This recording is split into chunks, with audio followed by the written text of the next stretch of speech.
DNA में अब मैं आपको 19 जनवरी 1990 को हुई एक घटना के बारे में याद दिलाना चाहता हूं। यह घटना भले ही आज से 26 साल पहले हुई हो, लेकिन इसके जख्म आज भी ताजा हैं। मैं बात कर रहा हूं कश्मीरी पंडितों की, जिन्हें आज ही के दिन उनके अपने स्वर्ग से नर्क जैसी जिंदगी जीने के लिए अपने ही देश में शरणार्थी बनाकर छोड़ दिया गया था। 19 जनवरी 1990 को कट्टरपंथियों ने तुगलकी फरमान सुनाया था कि कश्मीरी पंडित काफिर हैं, जिसके बाद कश्मीरी पंडितों से जुड़े 150 शैक्षिक संस्थानों को आग लगा दी गई। 103 मंदिरों, धर्मशालाओं और आश्रमों को तोड़ दिया गया। कश्मीरी पंडितों की दुकानों और फैक्ट्रियों में लूट की 14,430 घटनाएं हुई। 20,000 से ज्यादा कश्मीरी पंडितों की खेती योग्य जमीन छीनकर उन्हें भगा दिया गया। कश्मीरी पंडितों के घर जलाने की 20,000 से ज्यादा घटनाएं हुई।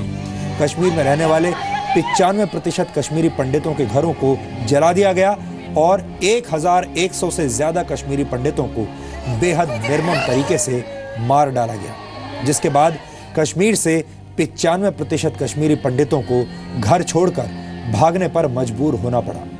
और आज की तस्वीर भी यही है कि कश्मीरी पंडित आज भी अपने ही देश में तिनकों की तरह इधर उधर बिखर कर रह गए हैं और उन्हें पूछने वाला कोई नहीं। यहां आपको यह भी याद दिलाना चाहता हूं कि पिछले वर्ष नवंबर में हमने जी न्यूज पर कश्मीरी पंडितों की तकलीफ और उनके दर्द की एक एक तस्वीर देश तक आप तक पहुंचाई थी, जिसके बाद हमें देश भर से काफी प्रतिक्रियाएं मिली और कई दर्शकों ने कश्मीरी पंडितों को लेकर हमारी मुहिम को जारी रखने की अपील भी की थी। मुझे आपसे ये जानकारी शेयर करते हुए बहुत खुशी हो रही है कि हमारी मुहिम कल भी नहीं रुकी थी, आज भी नहीं रुकी है और कल भी नहीं रुकेगी। हमारी इसी मुहिम को अभिनेता अनुपम खेर का भी समर्थन मिला।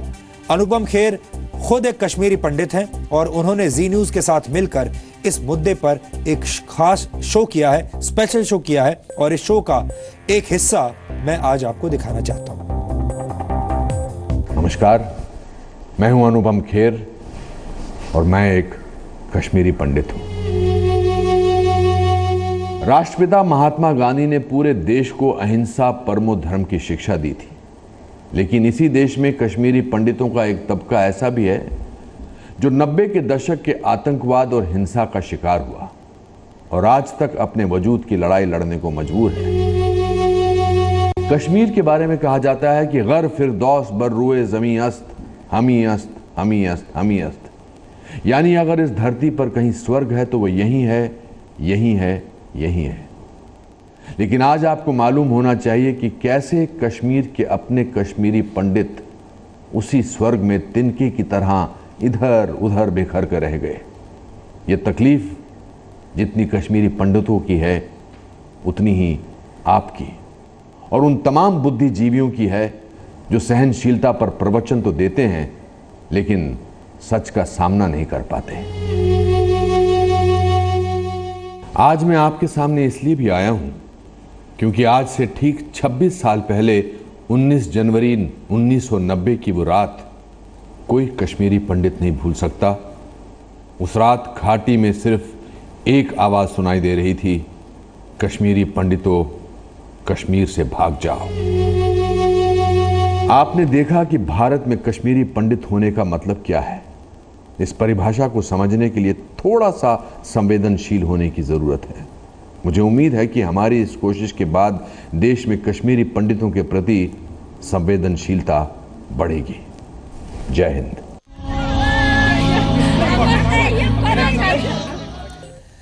ये बड़े दुख और तकलीफ की बात है कि 26 साल बीत जाने के बावजूद आज तक कश्मीरी पंडितों के हितों के लिए कोई भी राजनीतिक पार्टी खड़ी नहीं हुई। किसी बुद्धिजीवी ने अपनी संवेदना व्यक्त नहीं की और ना ही किसी साहित्यकार ने अपना अवार्ड लौटाया। दुख इस बात का भी है कि एक ऐसी तारीख जिस दिन कश्मीरी पंडित पूरी सहनशीलता के साथ अपने पतन के दिन को याद कर रहे हैं, उस दिन भी राजनीति तरह तरह के शब्द बोल रही है। जम्मू कश्मीर के पूर्व मुख्यमंत्री उमर अब्दुल्ला के कुछ ऐसे ही शब्द आज मैं आपको दिखाना चाहता हूं। उमर अब्दुल्ला ने आज कई ट्वीट्स किए जिसमें उन्होंने लिखा, another year passes with no further progress in bringing back the displaced Kashmiri Pandits. Words sound even more hollow. Much was expected of the current government, where all others were accused of paying only lip service, but nothing changed. ये उमर अब्दुल्ला का tweet है लेकिन यहां पर उमर अब्दुल्ला से हमारा एक सवाल है, विनम्रता से हम उनसे ये पूछना चाहेंगे कि उन्होंने अपने कार्यकाल में, जो कि 10 वर्षों तक चला, उन्होंने अपने कार्यकाल में कश्मीरी पंडितों की घर वापसी के लिए क्या क्या किया और उनके कार्यकाल में कितने कश्मीरी पंडित अपने घरों में वापस जा पाए। लंबे समय तक उमर अब्दुल्ला कश्मीर के मुख्यमंत्री रहे, इस दौरान उन्होंने क्या किया। आज तो उन्होंने सवाल पूछा है, लेकिन जब वो सत्ता में थे तब उन्होंने क्या किया था, उसके आंकड़े हम जानना चाहेंगे।